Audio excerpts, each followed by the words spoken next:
My mind is a minefield. Watch your step, that's not a threat, no. My heart is a house of cards. They had those shaky hands, they let me fall apart. And I know it shows, yeah. You keep me on my toes, yeah. Just one more song, yeah, yeah. Play it till I'm gone.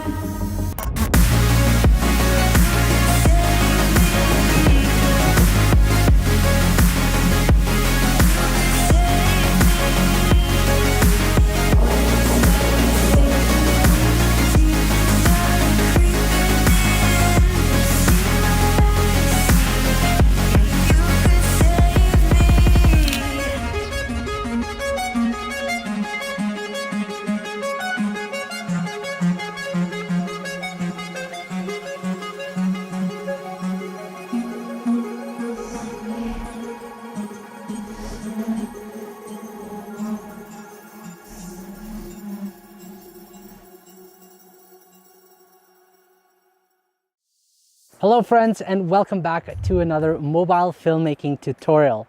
In this video, I will show you how to film a travel video with your iPhone. So I'm currently here in Landwasser Viaduct in Switzerland. There's a train coming. I don't know if you can see that train, but I'm gonna get a shot of that later. Before we start, first of all, why would you want to film a travel video with your iPhone? To be honest, it is so much more convenient since they fit in your pocket, produce high quality video, and is best suited for run and gun shooting. If you know what you're doing, you can get some really great results with your iPhone. Additionally, it's an all-in-one system where you can film, edit, and export the video using just your smartphone. It's truly amazing what a smartphone can do nowadays. Keep in mind that there will be a timestamp in the video description below if you want to skip or head back to a particular part of the video. Also, if you're new to iPhone filmmaking, make sure to download my free iPhone filmmaking guide that will help you find the right tools to get started with iPhone filmmaking.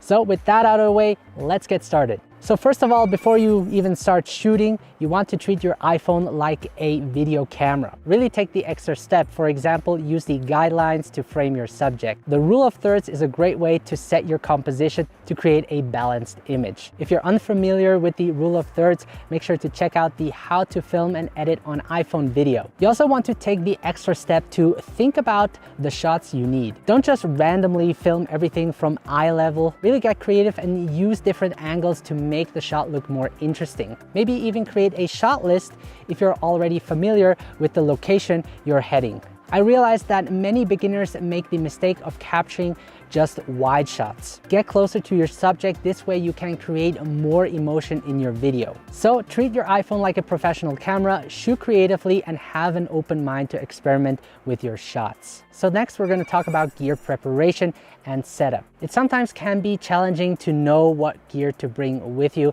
especially if you never have been to that place before. Luckily, with smartphone gear, you don't have that much to carry with you, but you still want to be thoughtful about what gear you want to take with you. I also like to challenge myself to just bring a couple of accessories with me. When traveling, I like to bring the telelens and macro lens with me. I got these from Sandmark, which is a brand from California that produces high quality lenses for iPhones. The telephoto lens allows me to optically zoom in 4 times when mounting it on the built-in telephoto lens. This can be very useful if you can't or don't want to get close to the subject. It also increases the shallow depth of field compared to the wide-angle lens. I like using this lens to film subjects' faces and doing like a portrait video where the subject stands still, creating a slide camera movement.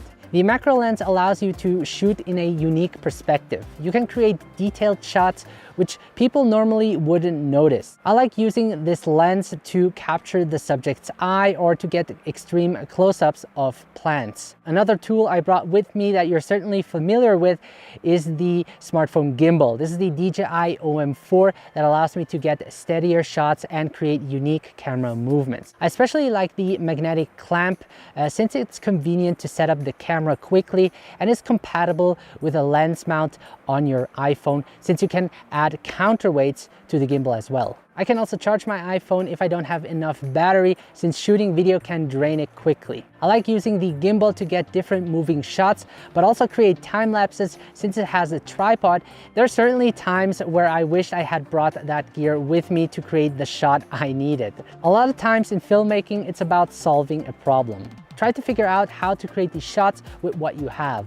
So keep in mind to know what you need to shoot, avoid overpacking, and challenge yourself to just bring a few items with you to use creatively in your videos. Let's move on to camera settings. In many of my videos, I use Filmic Pro. If you want to be quicker in capturing moments, using the native camera app on the iPhone is a great option. It doesn't give you full control over your camera, so you're limited in certain situations, but for travel videos, I find it works pretty well. I'm using the iPhone 11 Pro Max, and the camera settings I usually go with is 4K 60 frames per second. 4K has more detail and allows me to crop in. 60 frames per second gives me the option to slow down the footage in post to create a more dramatic scene. I recommend not to overuse slow motion as seen in many travel videos. It's good to include normal speed to make the video more engaging. Usually on professional shoots, I would use a microphone to capture the best audio quality possible. For run and gun shooting, where I'm doing a short travel video, the built-in audio on the iPhone actually produces decent quality, if it's not too windy outside, of course. Now, before you start recording, important is that you lock your focus and exposure beforehand so that no changes occur. So let's talk about story. Story plays an important role in your video.